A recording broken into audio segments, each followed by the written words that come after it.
In my opinion, gambling should be legalized in India because it is an individual choice, however one wants to spend his money. Because by legal means he has earned the money. From all these references, if we look at the matter, in India, for now, gambling is illegal. One can't conduct any act related to gambling, betting, or any such activity based on luck.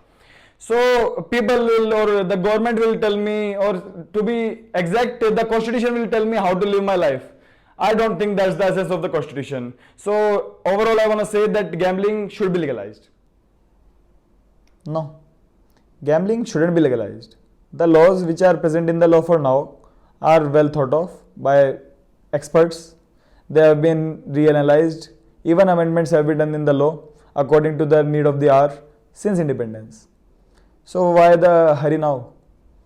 What's gambling anyway? Is it any sports, recreational activity? No, it's just an activity completely based on luck, not any skill. So that should be something which we should talk about making legal.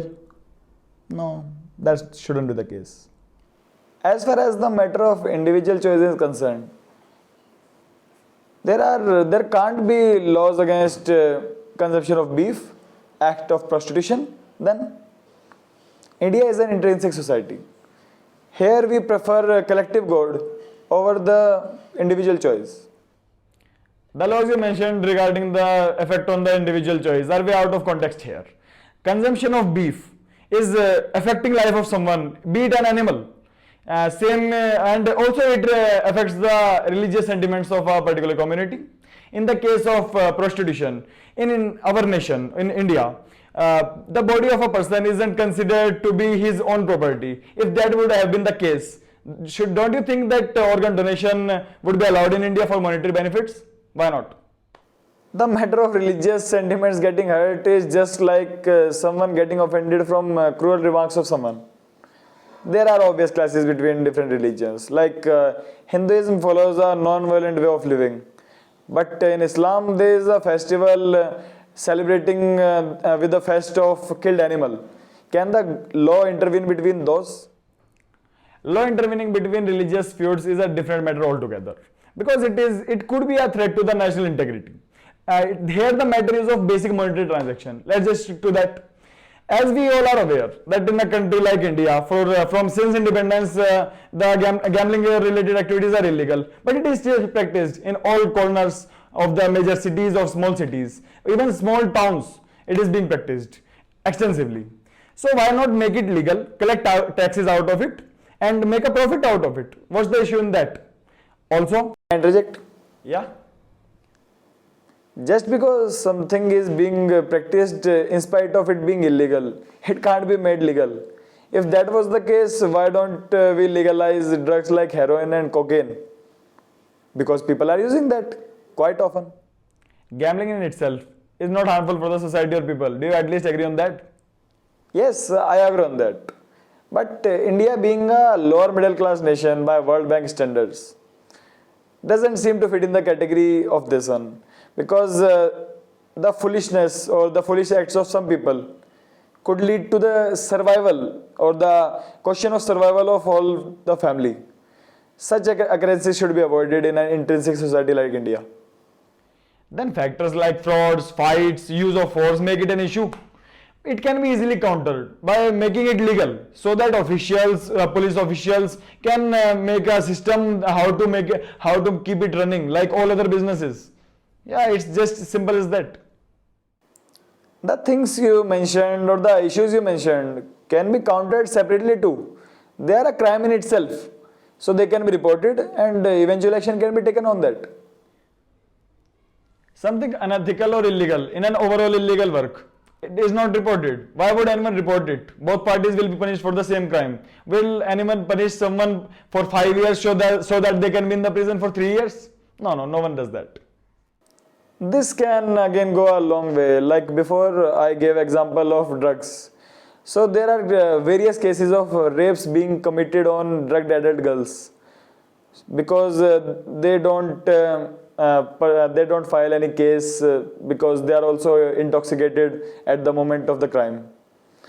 So we should legalize drugs then? No. laws should be implemented, stricter rules should be implemented, so that the situation can be better than before. If that's not the case, if the laws are not being implemented, that anarchy ain't far away.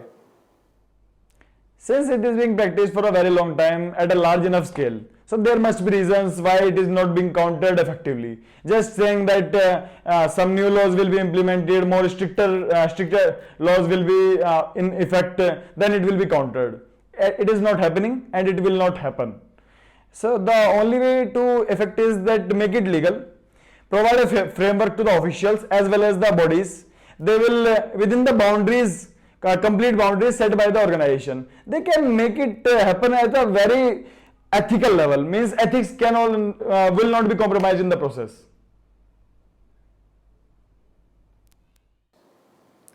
Making something legal would increase its number exponentially. It's just like saying teenagers are drinking anyway, so why should not we remove the age restrictions? No, we can't remove the age restrictions, because for now, if a teenager thinks, if I drink or if I try to buy a drink, I will be charged by court or caught by the police, he will start drinking then. That's the problem. Unlike issues like drunk teenagers, this could be viewed in an entirely different light. In long term, it could emerge a recreational activity or a fun activity out of it. People from middle class, rich people could spend a portion of their fortune, like they spend in like the developed countries, like they go to Las Vegas, Atlantic City, to have some fun in the weekend, monthly, or in any particular period. What could be wrong with that? The whole world is going through the same wave, so why not our nation could be part of the wave?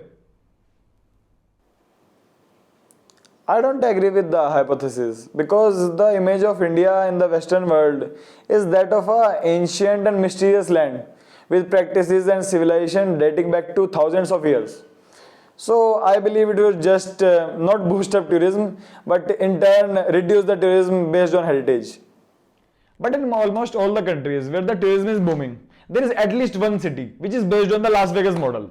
So we could also use that as a driving force for tourists to boost up our economy, boost up our tourism, and we can use them, or at least we can diverse them to our cultural heritage, which is the true, what should we say, the originality of our nation. Adding to your reference of the popular cities around the world based on the Las Vegas model, I believe if India made a Vegas out of any city, would it be better than the real Las Vegas? Wouldn't people prefer that one? A copy remains a copy. So it is just that people or the religious tourists which come in India for its heritage will stop coming, because they will consider India yet again pop culture destination.